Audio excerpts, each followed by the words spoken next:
Well guys, so I'm back with the second problem from TensorTonic. So in this problem we have to implement Adam optimizer step. So we have to implement one of the step that the Adam optimizer is taking while it is optimizing our weights and bias. So yeah, so we can see we have been given inputs of param, which is the weight parameter, the gradient of that weight parameter, then momentum, this is velocity, then the time of that, learning rate, mm, then there is beta 1 and beta 2. Okay, it's cool. So we just have to implement this function. So this platform has a good observation that like it has a good feature that we can visualize how the Adam optimizer works. So typically Adam optimizer is much better than a standard stochastic gradient descent kind of algorithm.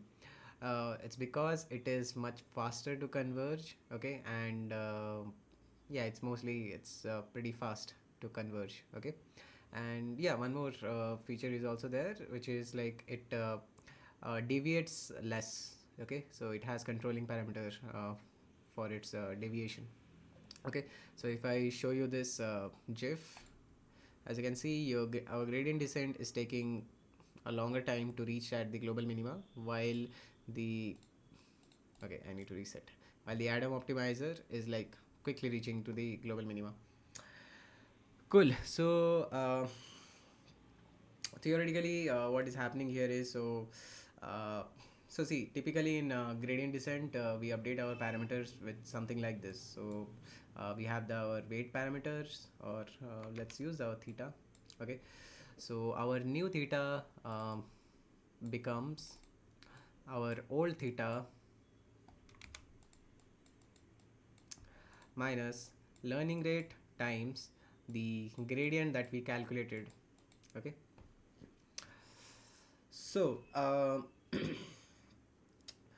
so what is happening here is, so here our learning rate is usually fixed value. Okay, now the issue with this is, so let's say we have our loss function. Okay, and let's say we have two thetas. Okay, so we have our loss function something like this.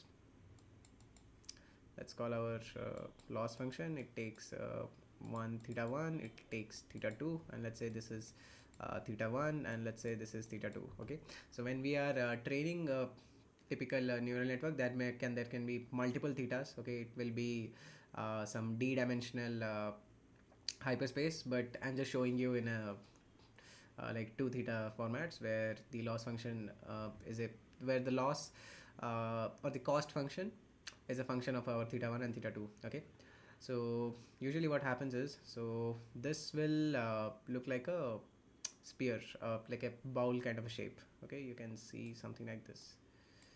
Okay, and somewhere here we will be going left. Okay, let's use some different color, let's use green. Okay, and somewhere inside the bowl we will start at some random value, then we will iterate over every direction, search, maybe overshoot to some other value, and then we will keep on going until we reach at the uh, global minima. Okay, which is this point. Okay, this point is our global minima.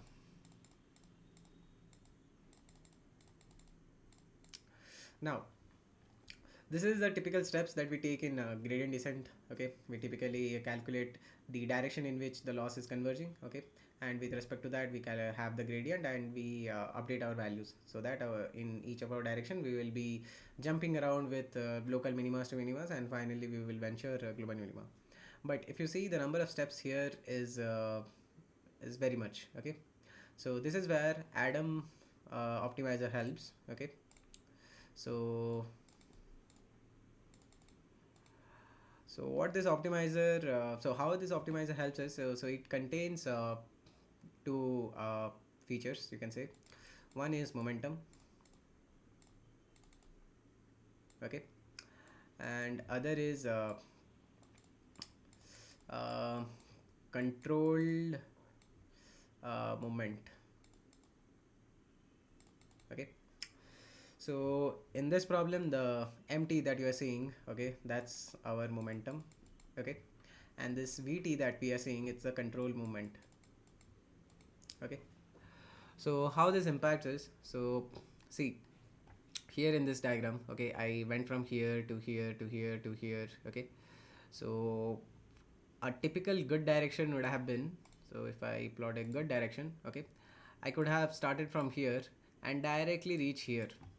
Okay, this would have been the best direction. Okay, but instead the stochastic gradient descent moved here, here, here, here, here, and like you can see it's deviating very much. Okay, so what we do is we create a momentum parameter, okay, which is this mt. Okay, mt, and what how mt operates is basically a exponential uh, decay of grads. Okay, so how it helps us is, so it fasten ups our convergence rate. Okay, by, so you can think of, so let's say our movement is something like this. Okay, let's say we are moving from here in one step, then here, then here, then here. Okay, so how momentum helps here is, so for the next step, okay, it consider all the previous gradients. Okay, and then since it observes that we are typically moving in the same direction, okay, it basically pushes our step to a farthest direction. Okay, because since our in our previous steps we are still moving in the same direction again and again. Okay, it boosts up our speed to the same direction. Okay, so what would have been happen, let's say in this part. Okay, if I show you this region.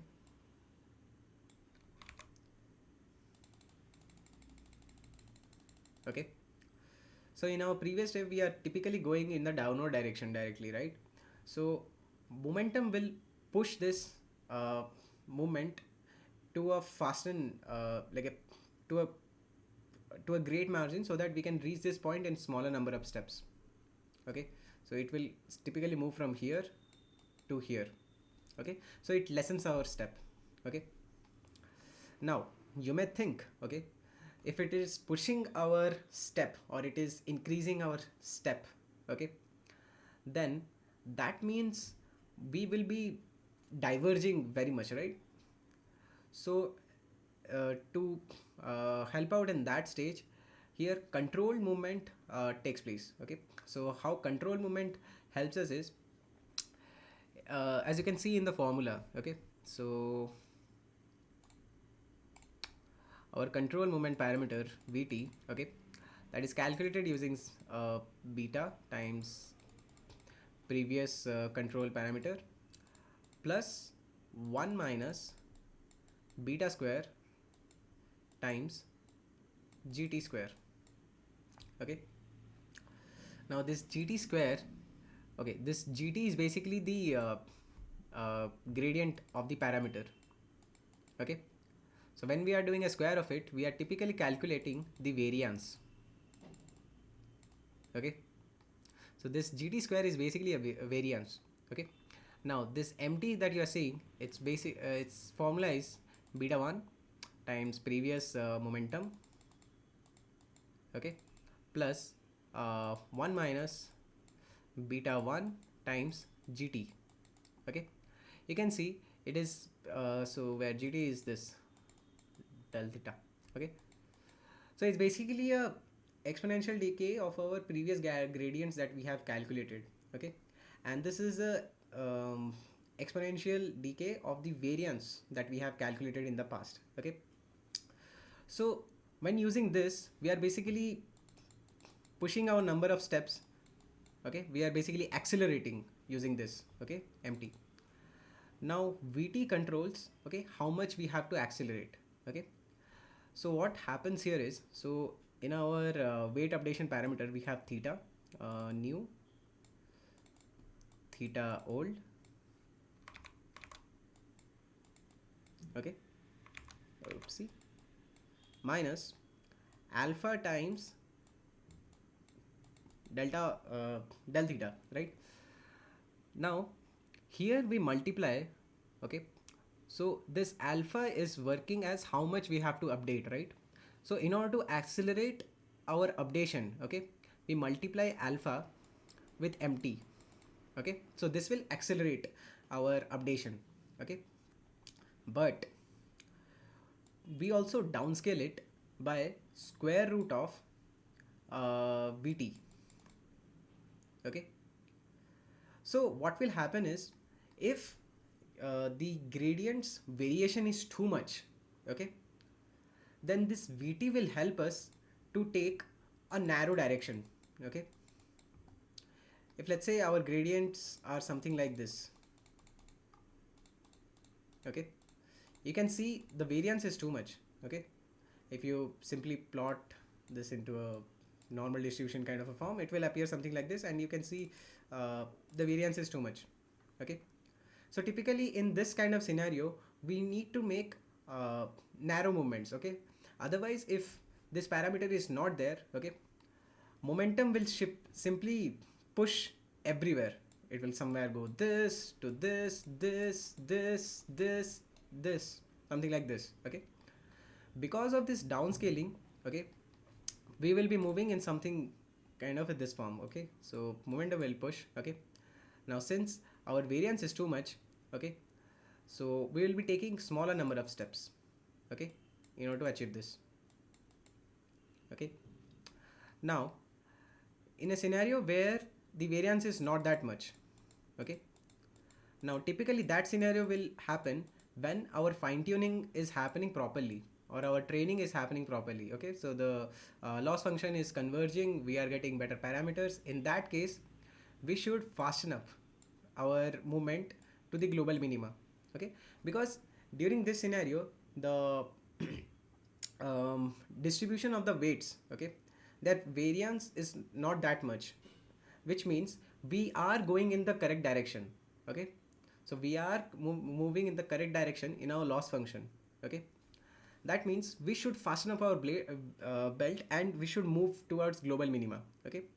Since everything is converging, that means we are in the right direction to global minima. So in that case, since variance will be small, okay, during our conversion state, okay, this vt parameter will be very less, okay. Now as vt is decreasing, okay, our learning rate will be multiplied by a larger amount. That means we will be moving in a very fast pace, okay. So this is how Adam optimizer helps, okay. So it basically controls our momentum, okay, using this mt and vt. And yeah, one more thing. So yeah, so far you must have understood like how the momentum is helping to push our direction choice, okay. Now we also have a problem of scaling, okay. So if you see here, okay, our mt and vt, okay, they are dependent upon their previous state, okay. So initially we will be initializing our mt as 0, okay, and vt as 0, okay. So initially they will be 0 scaled, okay, and whatever moments like this momentum and this control moment we will be calculating, those will be like typically 0, okay. After a certain number of steps, okay, they will get some value, okay. So in order to fasten up the process here also, okay, what we can do is we can scale them, okay. So in the Adam paper, so they have used this scaling parameter. So whatever empty they are getting, okay, that will be very less value, okay. So in order to push that value or to increase that value, okay, we are doing this 1 minus beta 1 to the power t, okay. This beta 1 typically lies in 0.9 range, okay, and beta 2 lies typically like 0.998, something like this, okay. So since beta 1 and beta 2 are very close to 1, okay, typically this parameter will be like 1 minus of them, okay, 1 minus beta 1, okay, it will be pretty close to 0, okay, which means we will get a higher terms in this empty cap, okay, and that will help us in fastening up our process during our parameter updation. So yeah, the formulas are typically taken from the Adam paper, okay, which is adaptive movement optimizer, I guess. I forgot the name. Adam optimizer. Yeah, adaptive moment estimation. Yeah, estimation. I don't know why E is there. E is not there, but they are adding estimation. Okay, cool. So this is about Adam. Okay, it's typically used everywhere. Okay, if you are doing on a ML project, what's your optimizer? Blindly choose Adam. It will work. So that's all. Cool. There are also other algorithms, but Adam is the go-to one. Okay. So yeah, it's kind of SOTA for optimizer during neural network training. So yeah, cool. So I'll be implementing this. So formula is directly given. So I'll simply write the code with respect to this only. So I need to create one mnew. So mnew will be beta 1 times m, okay, that's the previous momentum, plus 1 minus uh, beta 1 times our gradient, which is this grad. Okay, cool. Then v new will be beta 2 times v previous control parameter b. Then I'll be doing 1 minus, oopsie, what the hell, yeah, 1 minus v new 1 minus beta 2 times variance grad square. Okay, let's use this. Cool. Then I will be scaling up my m new and v new. Okay, so the scalar parameter will be m new scaled, that will be m new upon 1 minus beta 1 to the power t. Okay, so t is basically the epoch that we are in. Okay, then yeah, similarly I will be doing for v new. V new scaled is v new upon 1 minus beta 2, okay, to the power t. Okay, then finally I'll be updating my param new will be param minus my learning rate. I'll scale my learning rate to m new scaled upon square root of, here I will use NumPy square root of v new scaled, and finally I will do a epsilon to not to fall into division errors. Cool. And yeah, finally I'll be returning param new m new and v new. Cool, let's run it. Fingers crossed, should work. All test case pass. Now if I submit, all test pass. So yeah, this was the Adam step that we typically do in our optimizer step. Okay, so whenever you are doing let's say you are in PyTorch, whenever you are doing optimizer step, this is one of the function that is happening here. Okay, it is updating the parameter. Okay, so all the thetas are getting updation. Okay, using this function. Okay, and in TensorFlow it does it automatically, so we never need to worry about it. But yeah, cool. So this was about Adam step, and yeah, you can see like it converges much faster as compared to HTTP. Cool. If you like this video, please do give a like to the video, and you can subscribe to the channel. I'll be solving more problem on this TensorTonic, so just stay tuned to watch. Cool. Bye bye.